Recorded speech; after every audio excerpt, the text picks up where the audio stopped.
Je cherche, j'entreprends parce que j'ai créé une solution qui mesure, analyse et soulage la douleur et le stress. J'accompagne aussi, notamment des jeunes filles dans l'entrepreneuriat féminin. Et qu'est-ce que je fais? Je vais toujours au-delà.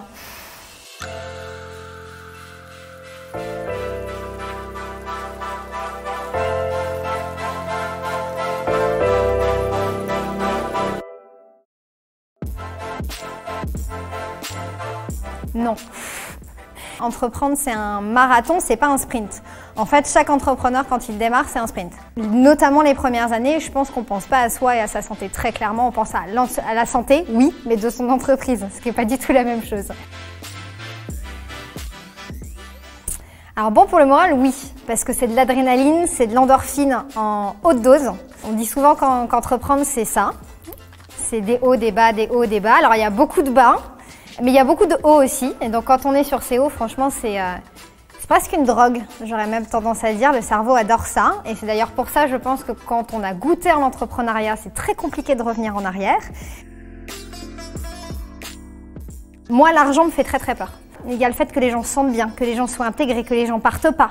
Il y a le fait, moi je vais vous dire, il y a un truc qui me stresse, moi c'est les prud'hommes. Ça me stresse énormément, j'ai toujours peur qu'il m'arrive quelque chose avec l'inspection du travail, la médecine du travail ou les prud'hommes. Ensuite, il y a le stress lié à ses clients, c'est-à-dire c'est super d'avoir des clients. Mais bon, il faut produire et dans les temps et correctement. En fait, la réponse c'est dès le début, mais personne ne le fait. Personne ne le fait et je pense qu'on apprend à lever le pied que quand il nous arrive une tuile. Que quand on comprend et quand on ressent, quand on vit, que si on ne prend pas soin de soi, ben en fait, toutes les peurs dont j'ai parlé tout à l'heure, toutes les pressions, ben ça va arriver. On est tous exposés de la même manière, de la même intensité. On monte une boîte. Jusqu'où on s'expose, ça c'est très personnel, c'est très subjectif parce qu'on a ce que j'ai expliqué, des vies différentes, des corps différents, des psychologies aussi différentes. Ce qui est sûr, c'est qu'à un moment donné, si on n'en prend pas conscience, ça lâche.